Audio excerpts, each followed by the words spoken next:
जय हिंद दोस्तों। 27 सितंबर 2024 को इजरायली एयरफोर्स के भयंकर हमले में हिजबुल्लाह प्रमुख हसन नसरुल्लाह मारे गए और प्रतिशोध की आग में जलते हुए ईरान ने 1 अक्टूबर की रात लगभग 10:30 बजे 200 के करीब मिसाइल्स और ड्रोन्स के साथ सीधे इजराइल की मेनलैंड पर हमला कर दिया। यूएस और उसके एलाइज के साथ साथ इजराइल ने अपनी एयर डिफेंस सिस्टम से कई मिसाइल्स और ड्रोन्स को रोक लिया, लेकिन कुछ मिसाइल्स सीधे इजराइल की अलग अलग लक्ष्यों पर डायरेक्टली हिट कर गया। इसके बाद से ही मिडिल ईस्ट में तनाव चरम पर है और किसी भी समय इजराइल भी ईरान के ऊपर हमला कर सकता है और दोनों देशों के बीच एक फुल फ्लेज्ड वॉर शुरू हो सकता है। इसी बीच भारत में स्थित ईरानी राजदूत ने 2 अक्टूबर को इजरायली प्रधानमंत्री बेंजामिन नेतन्याहू को 21st सेंचुरी का हिटलर कह डाला और यह भी कहा कि इजराइल ह्यूमन राइट्स की सभी इंटरनेशनल रूल्स का उल्लंघन कर चुका है। उन्होंने इजराइल को चेतावनी देते हुए कहा कि अगर इजराइल ईरान के राष्ट्रीय हितों के खिलाफ काम करना बंद नहीं करता है तो आगे चलकर भी ईरान इसी तरफ बार बार इजराइल पर हमला करता रहेगा।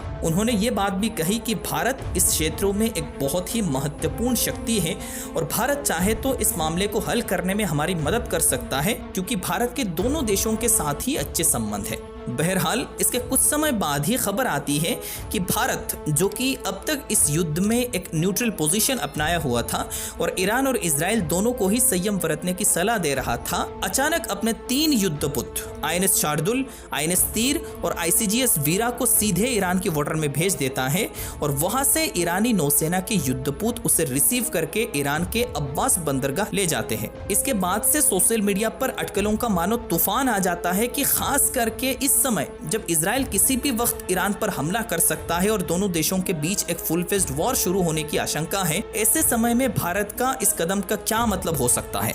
जो लोग ईरान के सपोर्ट में हैं, उनके अनुसार भारत ने ये सही किया है और इस स्थिति में भारत ईरान का समर्थन कर रहा है। दूसरी ओर जो लोग इजराइल को समर्थन करते हैं, उनके अनुसार जब दोनों देशों के साथ ही भारत के अच्छे संबंध हैं, इस समय भारत का ऐसा कदम इजराइल के साथ एक प्रकार की एक गद्दारी होगी।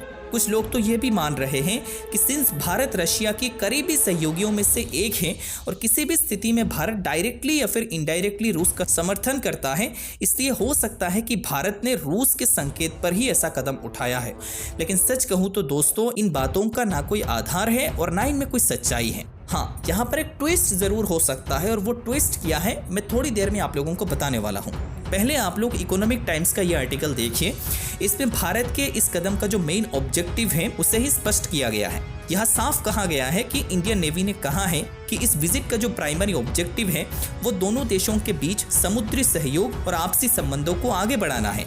इस यात्रा के दौरान भारतीय युद्धपोत समुद्री सुरक्षा, इंटरऑपरेबिलिटी और समुद्री साझेदारी अभ्यासों पर ध्यान केंद्रित करेगी। और इसी तरह और भी कई न्यूज एजेंसीज ने इस खबर की सत्यता की पुष्टि की है कि भारतीय नौसेना के इस कदम का प्राइमरी ऑब्जेक्टिव केवल भारत और ईरान के बीच समुद्री सहयोग और समझ को बढ़ाना है। इसका ईरान और इजराइल के संभावित युद्ध से कोई लेना देना नहीं है। लेकिन जैसा कि मैंने आप लोगों को बताया था कि यहाँ पर एक ट्विस्ट हो सकता है और वो ट्विस्ट ये है कि कई एक्सपर्ट्स ये दावा कर रहे हैं कि हो सकता है ये भारत की ओर से यूएस और इसकी एलाइज के लिए एक इनडायरेक्ट मैसेज है कि भारत की विदेश नीति हमेशा यूएस और उसके एलाइज के पक्ष में नहीं रहेगी।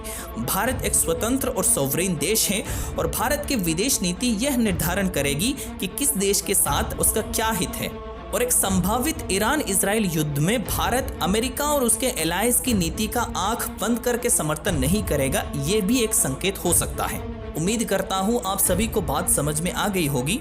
वीडियो को अगर यहाँ तक देख चुके हैं तो वीडियो को लाइक और चैनल को सब्सक्राइब करना मत भूलना। मिलते हैं नेक्स्ट वीडियो में किसी न्यू टॉपिक के साथ, तब तक के लिए जय हिंद।